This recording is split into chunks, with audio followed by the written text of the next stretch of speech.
Hi guys, welcome two माय channel. आप सभी को मेरा प्रणाम और मेरे चैनल में आप सभी का दिल से स्वागत है।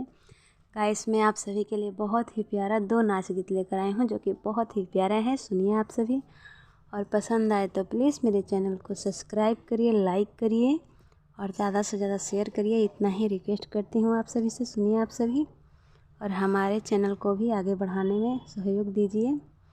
चलिए सुनाती हूँ, एंजॉय करिए इस गीत को और कमेंट करके ज़रूर बताइए कैसा लगा आप सभी को ये गीत। आंगुरी में डसले बिया नगिनिया ए ननदो, आंगुरी में डसले बिया नगिनिया ए ननदो, आंगुरी में डसले बिया।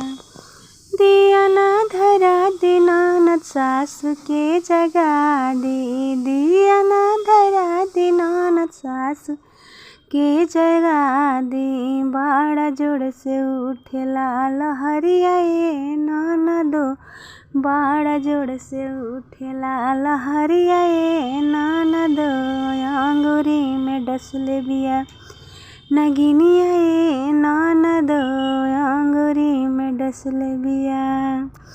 दिया ना धरा दे ननद जेठन के जगा दे, दिया ना धरा दे ननद जेठान के जगा दे। पोरे पोरे उठेला दरदिया ए ननदो, पोरे पोरे उठेला लहरिया ए ननदो, आंगुरी में डसले बिया नगिनिया ए ननदो, आंगुरी में डसले बिया।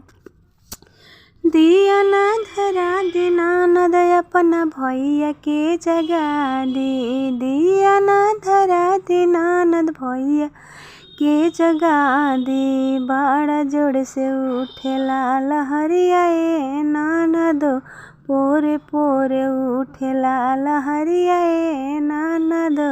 बड़ा जोड़ से उठेला दरदिया ए ननदो, आंगुरी में डसले बिया नगिनिया ए ननदो, आंगुरी में डसले बिया नगिनिया ए ननदो।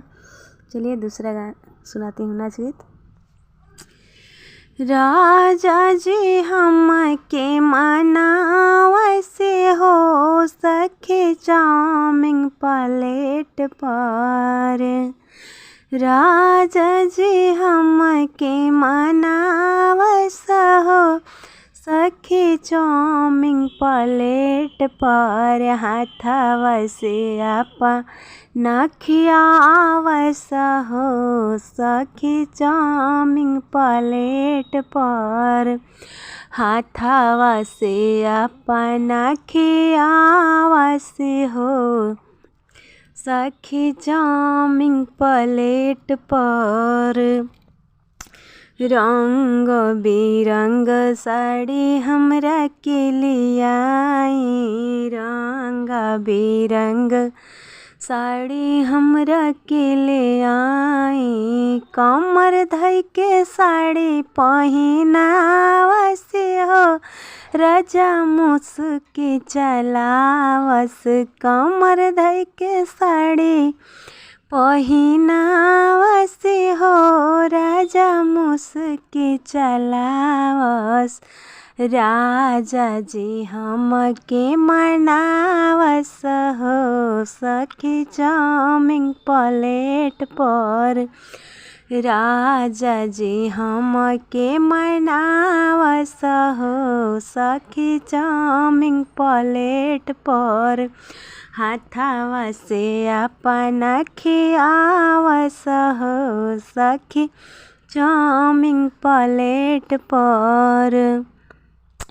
रंग बिरंग चूड़ी हमरा के लियाई, रंग बिरंग चूड़ी हमरा के ले आई। अपना ही हाथवा से हमके पहिनाई, अपना ही हाथवा से हमके पहिनाई।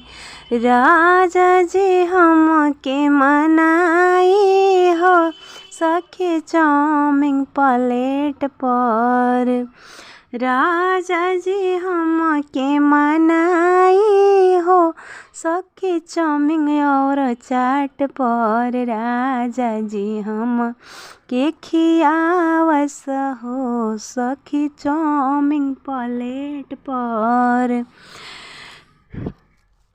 चाउमीन प्लेट पर रंग बिरंग गजरा हम के ले आई। रंग बिरंग गजरा हम के ले आई। अपना ही हाथवा से हमके बाल में सजाई। राजा जी मुसुकी चलाई हो सखी चाउमीन प्लेट पर। राजा जी हम के मनाई हो सखी चाउमीन प्लेट पर।